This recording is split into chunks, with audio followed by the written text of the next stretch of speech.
La situation que traversent les négociations entre l'Iran et les États-Unis peut être qualifiée d'aller de mal en pis.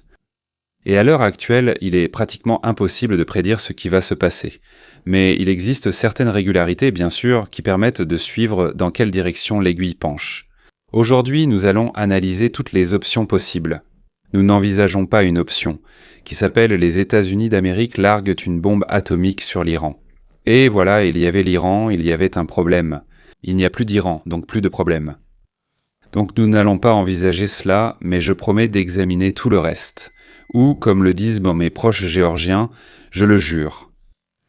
Pendant que le monde retient son souffle devant le balai de la Merlaison, à quelques pâtés de maison de la Maison Blanche, des enquêteurs scellent des boîtes remplies d'or, de lingots d'or.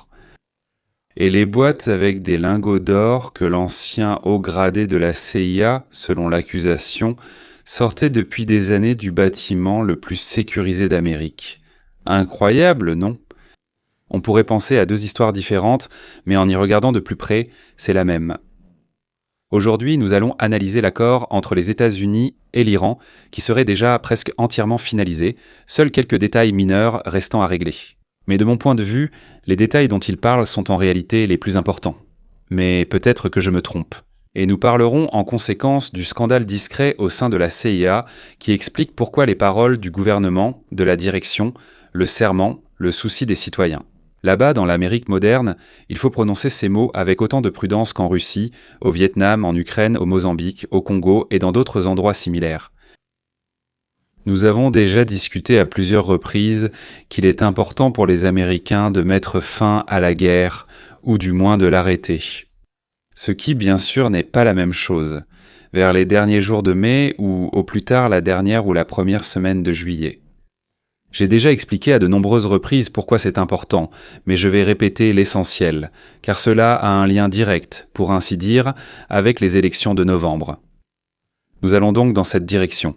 Oui, Harris, on s'en approche. Oui, Harris, nous sommes plus proches. Et la Situation Room est mentionnée ici. Très probablement parce qu'à 11h00, comme on nous l'a dit, il devait recevoir le briefing présidentiel quotidien, le rapport des renseignements, et d'habitude, on ne nous dit pas exactement où cela se passe. Mais dans la Situation Room, il peut communiquer via des canaux sécurisés avec des personnes qu'il ne peut pas contacter depuis le bureau ovale, ou du moins, c'est plus facile à faire depuis la Situation Room. Et puisqu'il a dit qu'il descendait là-bas, nous saurons quand il sera sous terre en voyant un marine de garde à l'aile ouest. Pour l'instant, il n'y est pas. Il y a aussi un point important dans ce post sur Truth Social. Lors de la réunion du Conseil des ministres il y a 2 jours, nous l'avons entendu dire qu'il ne serait pas satisfait si la Chine ou la Russie entraient en Iran pour récupérer l'uranium enrichi qu'il appelle la poussière nucléaire. Maintenant, il affirme que les États-Unis et la Chine sont en fait les seuls pays capables de le faire.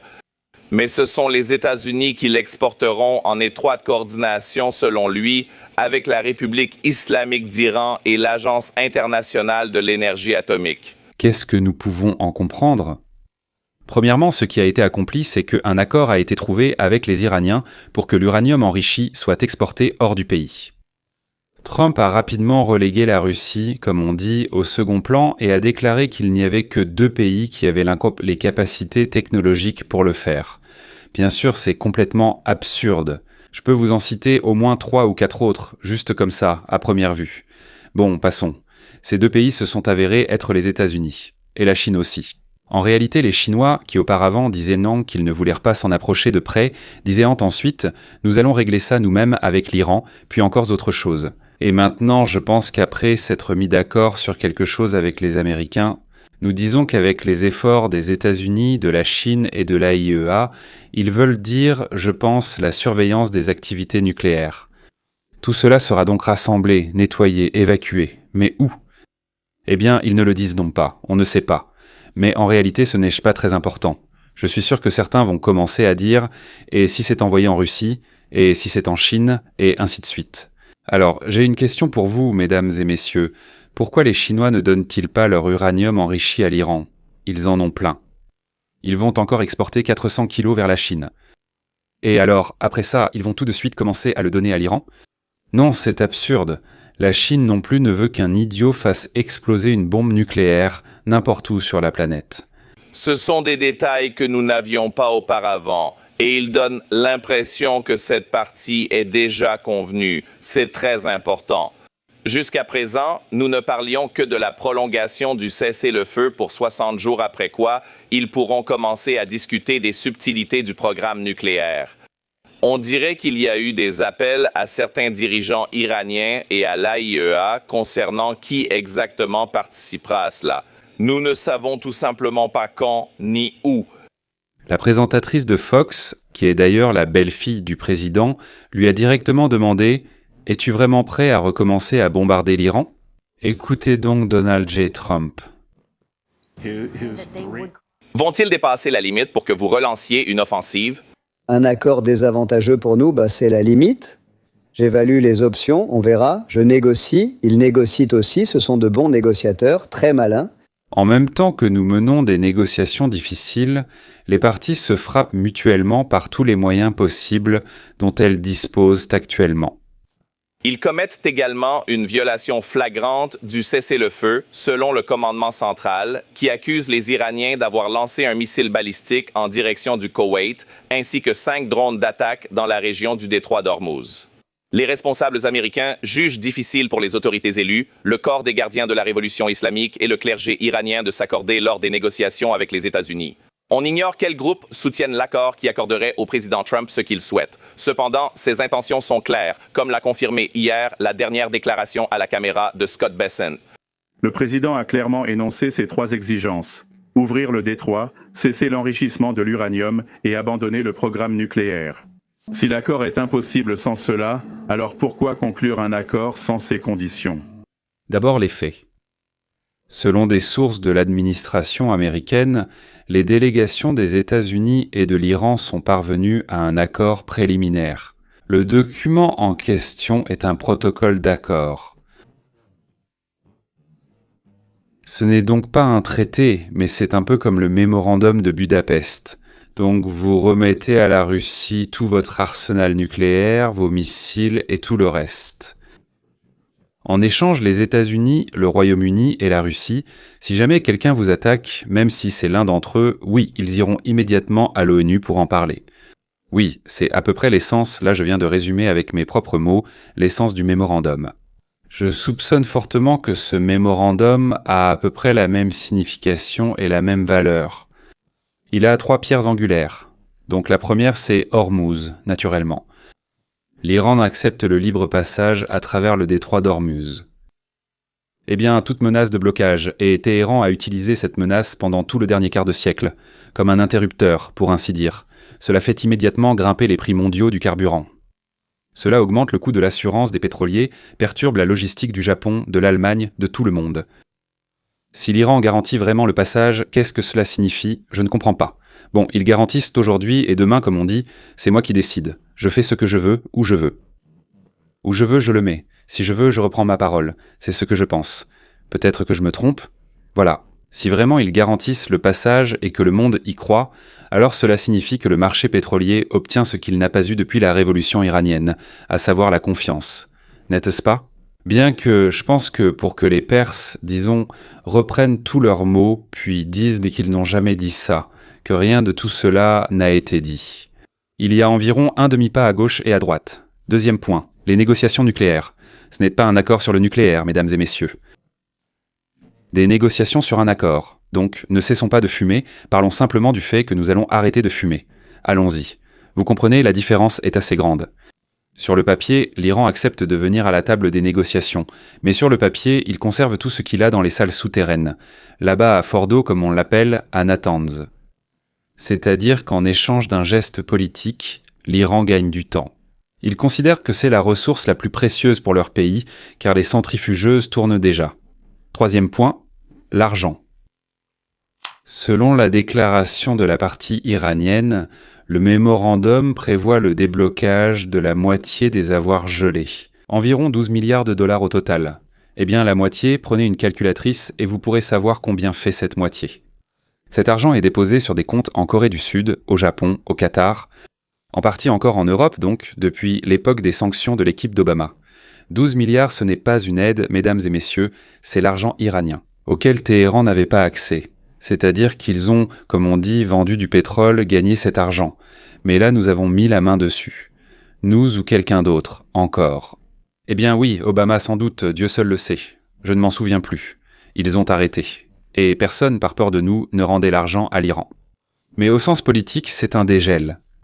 Que la partie iranienne a déjà commencé à présenter chez elle, donc en Iran, comme une victoire.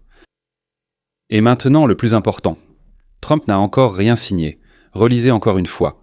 Donc, il y a un document. Les délégations ont approuvé. La partie iranienne a déjà commencé à exploiter le résultat à des fins de propagande. Et le président des États-Unis dit « Il faut réfléchir. Ce n'est pas un retard bureaucratique, mesdames et messieurs. Il ne joue pas au golf en attendant de venir signer. Non, c'est une pause. Délibérée. Et tout le reste de l'intrigue est caché dans cette pause. Pourquoi cette pause ? Parce que l'Iran a imposé une condition à l'accord. Une condition que je pense la Maison-Blanche a aujourd'hui plus de mal à digérer que même la question nucléaire. Téhéran dit « Nous ne signerons que lorsque la guerre au Liban sera terminée ». C'est-à-dire lorsque Israël cessera de bombarder et de mener une opération contre le Hezbollah. Et Israël, à cet instant même, eh bien, comme s'il regardait dans un puits. Il élargit l'opération. Laissez-moi dénouer ce nœud lentement, parce que d'ici partent en général tous les autres fils. Netanyahou a donné l'ordre aux forces de défense israéliennes. Il a donné l'ordre d'établir le contrôle sur, écoutez bien, 70% de la bande de Gaza. Pourquoi 70 ? Pourquoi pas 60 ou 92 ? Pourquoi ne pas tout prendre, en fait ? C'est une nouvelle étape, et c'est un objectif annoncé publiquement. Ce n'est pas une fuite. Parallèlement, les frappes s'intensifient au sud du Liban et à Beyrouth. Aujourd'hui, littéralement aujourd'hui, des représentants militaires d'Israël et du Liban se rencontrent à Washington. Et je vous demande de faire attention. Pas des diplomates. Pas des ministres. Des militaires.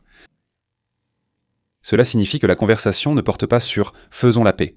Pourquoi faudrait-il se réconcilier avec le Liban, n'est-ce pas ? Alors, les gars, comment faire pour que, quand on frappera le Hezbollah, on ne vous touche pas, par accident, qu'on ne se tire pas dessus par erreur ? Je pense que c'est justement le sujet principal de la conversation.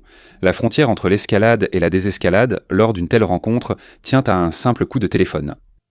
Et c'est là que la mécanique de tout l'accord devient claire. L'Iran ne négocie pas directement sur son programme nucléaire. C'est déjà clair. Bon, à la fin, ils vont le céder.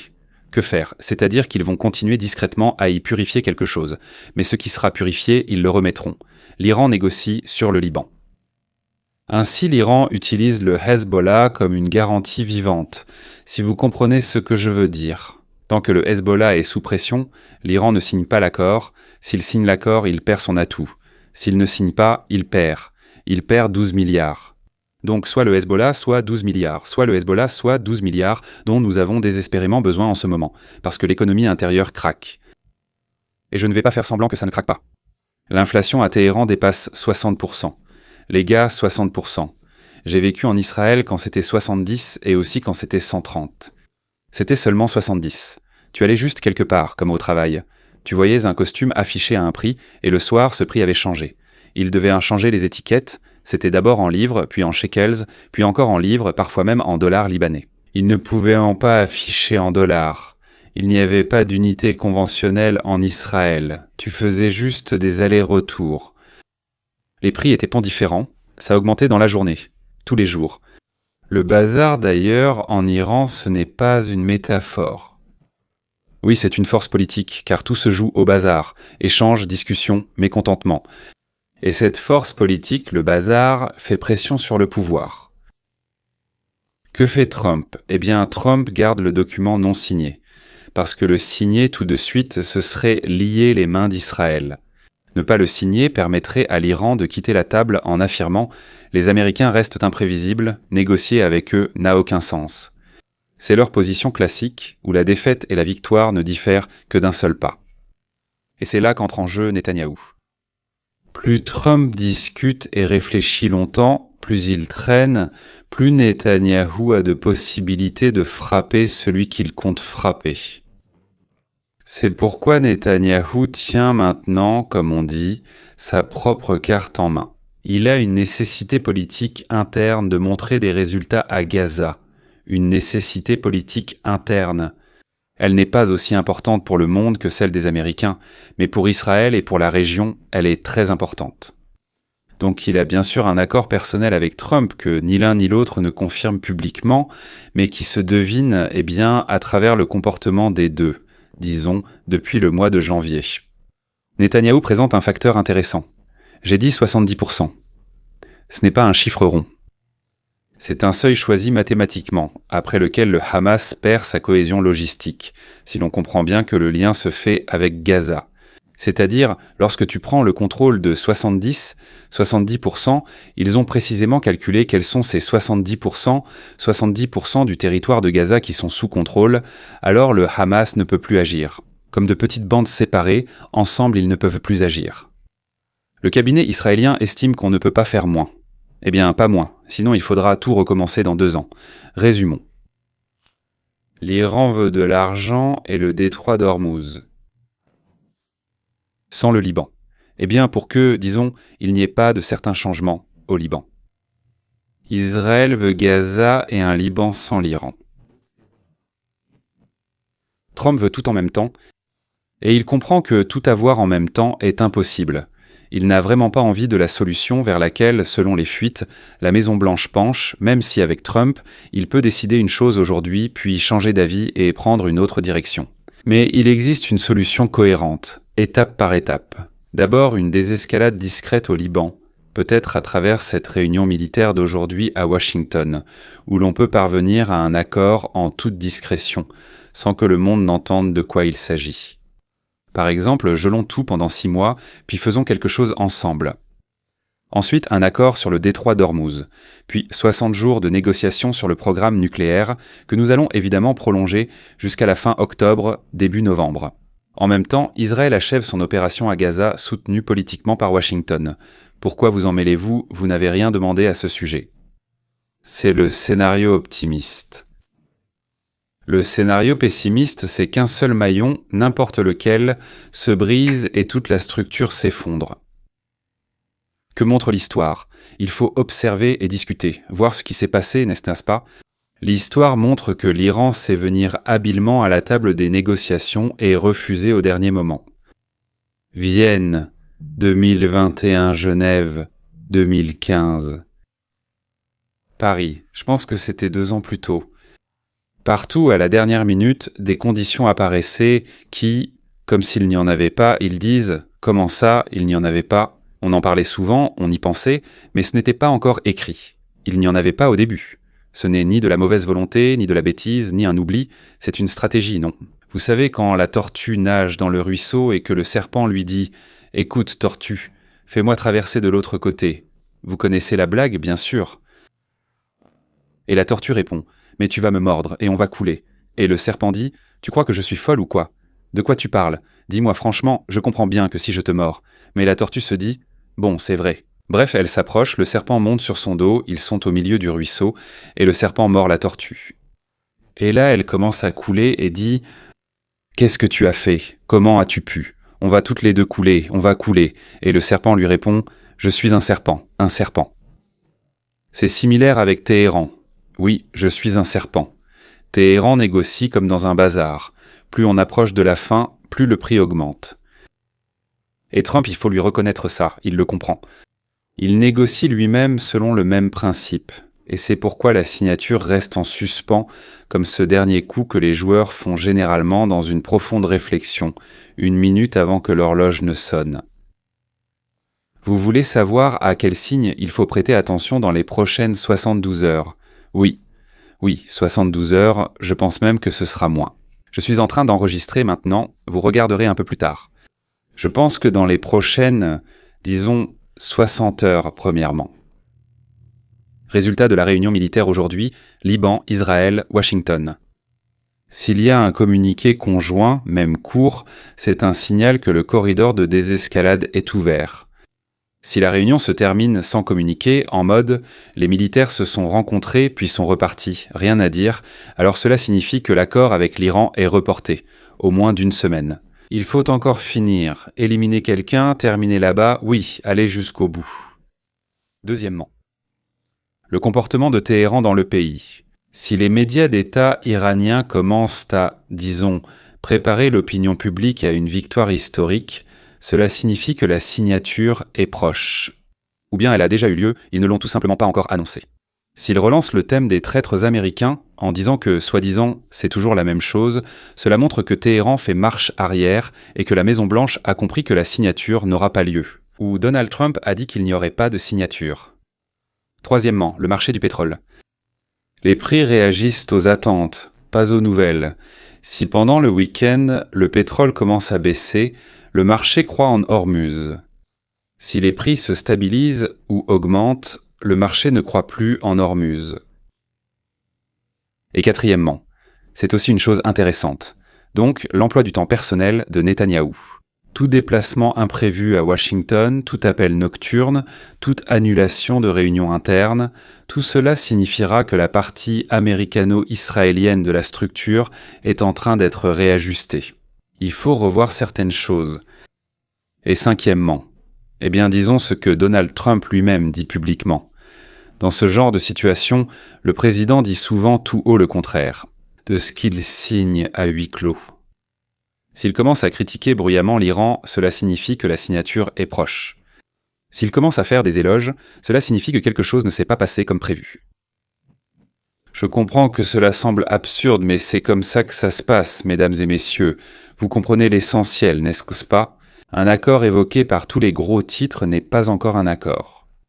C'est une carte où Hormuz, le Liban, Gaza et 12 milliards sont dessinés dans un seul rectangle.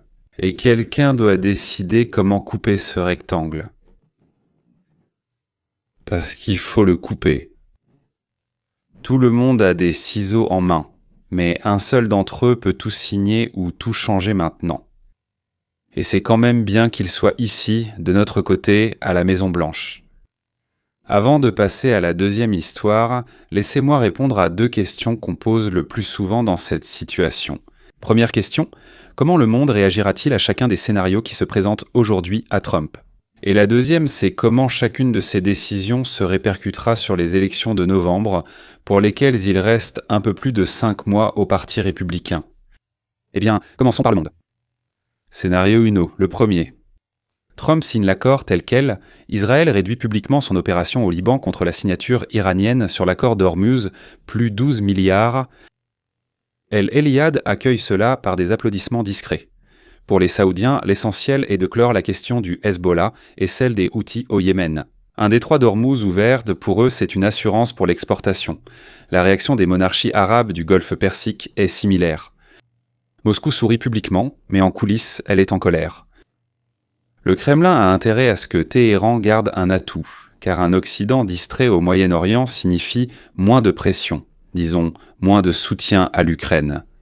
Pékin triomphe publiquement. Les Chinois ont misé sur la détente toute la semaine dernière. Environ 70% de leurs importations de pétrole iranien passent précisément par le détroit d'Hormuz. Bruxelles souffle. Pour l'Europe, cela signifie une baisse des prix du gaz. Le pétrole et le gaz sont liés et l'alerte sur les routes méditerranéennes a été levée. Ankara essaie de s'immiscer dans le processus.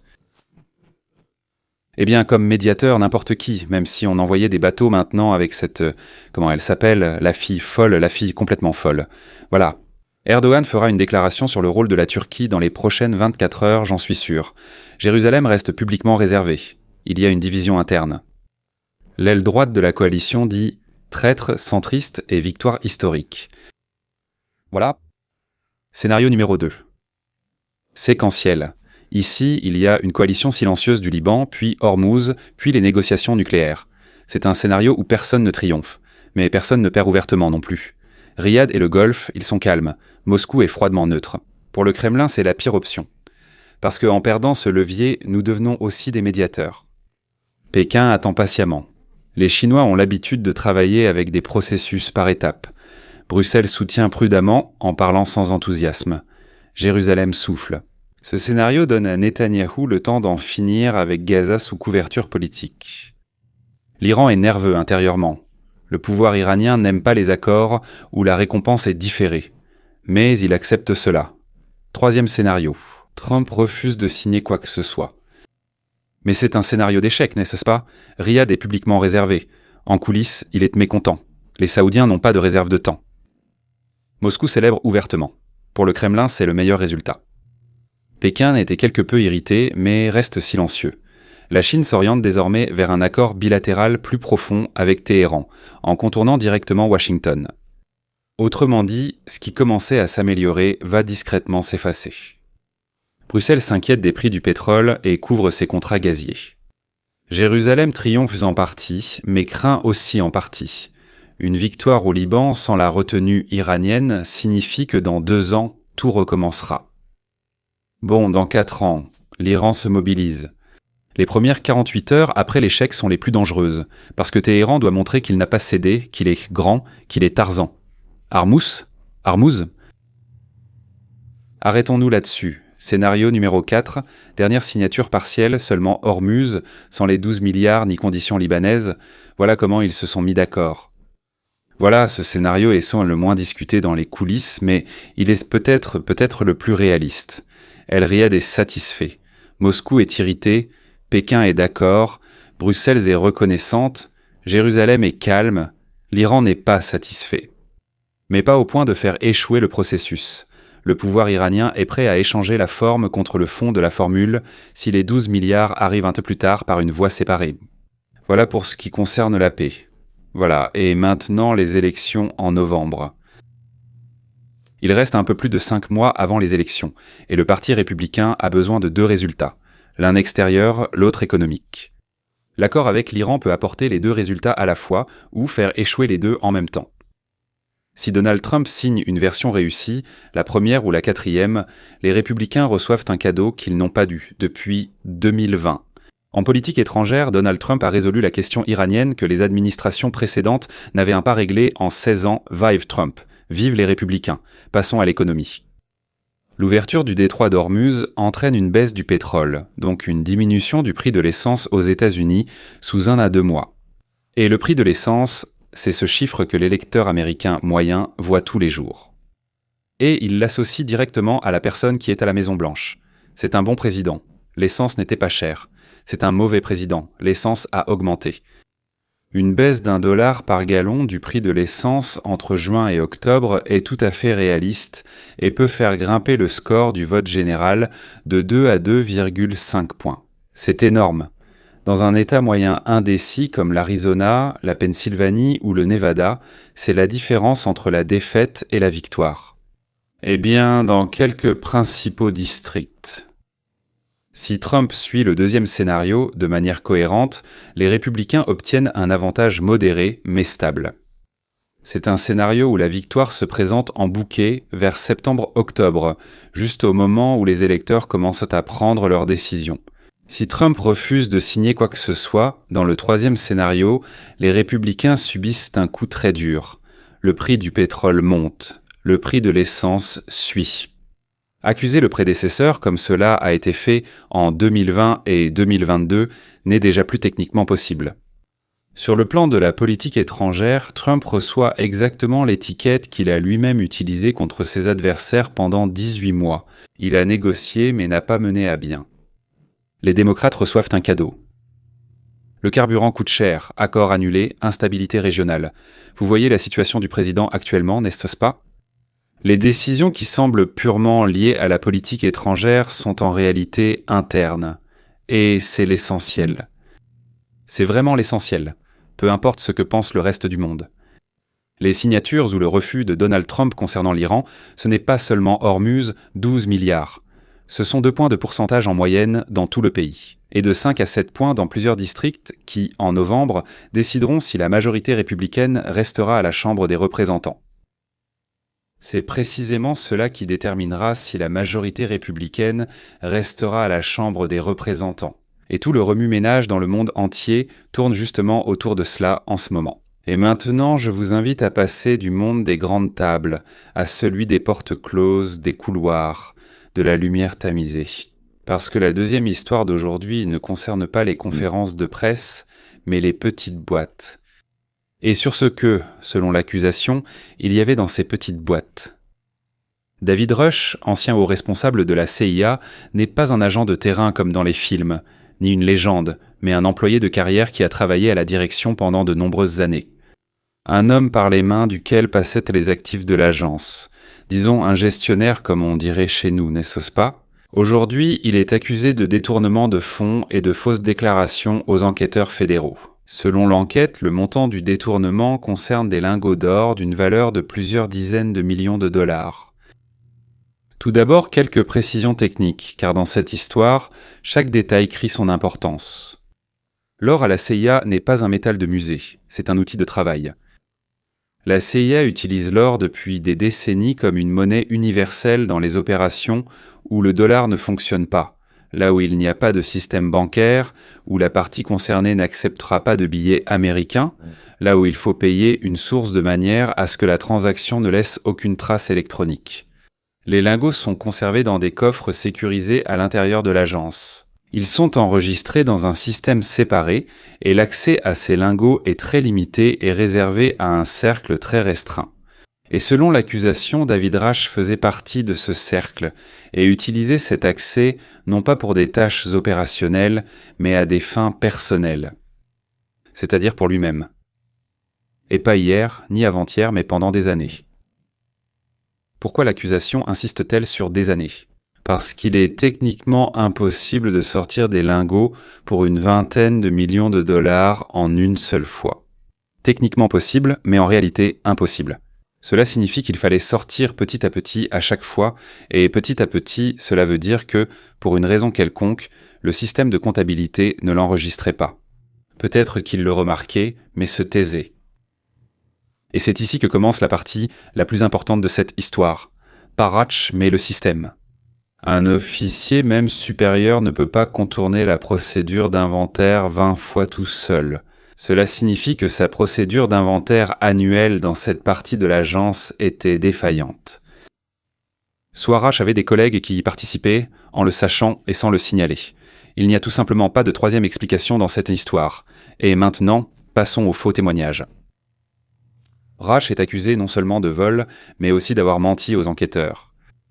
C'est une infraction distincte, mais les juristes savent que si quelqu'un peut tromper sa comptabilité des années et mentir face à un agent du FBI, il pourrait aussi avoir réussi le détecteur de mensonges, n'est-ce pas ?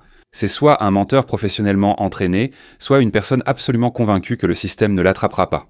Et dans ce cas, l'entraînement est lié à ses fonctions.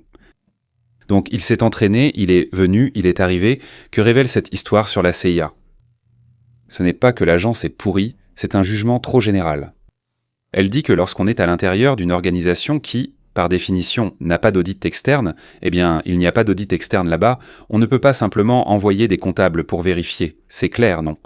Ils sortiront les yeux écarquillés. Vous savez qui on a soudoyé ? Dans les services de renseignement, il ne peut pas y avoir, au sens propre du terme, d'audit externe. Donc le contrôle interne devient la seule protection contre le détournement. Là-bas aussi, il y a des gens qui travaillent. Ce sont des agents de renseignement. Oui, les agents de renseignement sont aussi des êtres humains. Ils rentrent chez eux, pour ainsi dire, ils ont envie de pisser, ils veulent manger, ils veulent s'amuser. Ils aperçoivent alors un objet doré brillant et veulent le rapporter chez eux. Si le contrôle interne est assuré par une seule personne pendant des années, cela signifie qu'en réalité, il n'y avait pas de contrôle. Et personne, à part l'organisation elle-même, ne l'aurait su.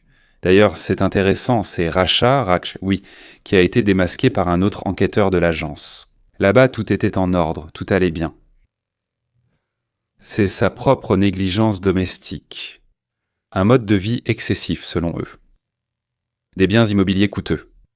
On ne comprend pas, pour ainsi dire, comment il a pu acheter tout ça avec le revenu déclaré. Il transférait de l'argent de façon inhabituelle, sans rapport avec son salaire, n'est-ce pas ?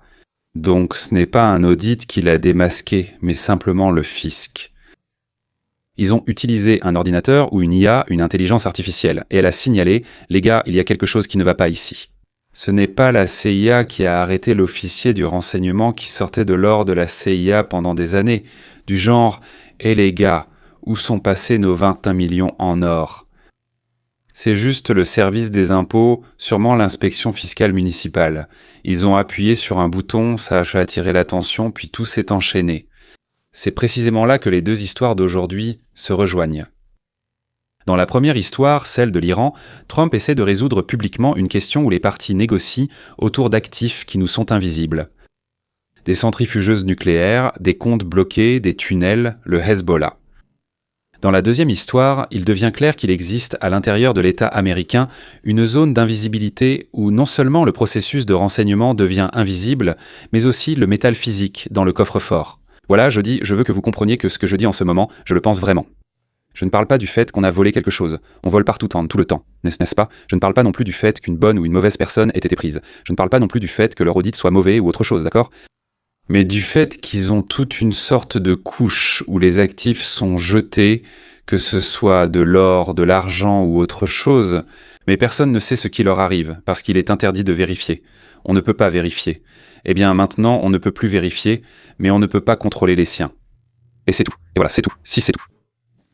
Les anges y travaillent, c'est tout.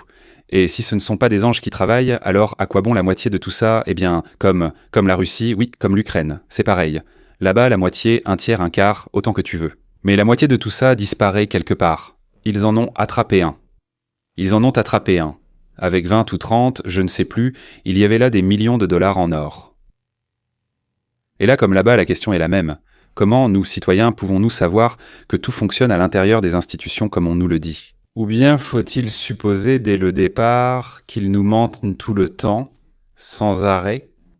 Je ne vais pas tirer de grandes théories de tout cela aujourd'hui. Je remarque qu'il y a des milliards de détournements sur une table, des millions de vols sur une autre, et entre elles des institutions dont l'accès intérieur est plus verrouillé que l'extérieur, et ils ne laissent entrer personne. En d'autres termes, chers compatriotes, on nous trompe. Et il semble qu'on nous trompe de toutes les manières possibles, et par tous ceux qui le peuvent, et la plupart d'entre eux ne se lassent pas de nous tromper. Il y a bien sûr quelques lueurs d'espoir, mais pour l'instant, ce ne sont que des lueurs, et elles se trouvent au bout d'un très long tunnel. Quoi qu'il en soit, les deux histoires en sont encore à un stade où il est encore possible de les changer. L'accord iranien reste à signer, offrant à Washington l'occasion de l'améliorer, pas de l'aggraver. L'histoire avec Rash est encore ouverte. Cela signifie que la justice américaine a une chance de montrer qu'il existe bien un chemin, même étroit, de l'anglais, oui, l'anglais, jusqu'au tribunal fédéral, et que ce chemin est plus court qu'il ne le paraissait auparavant.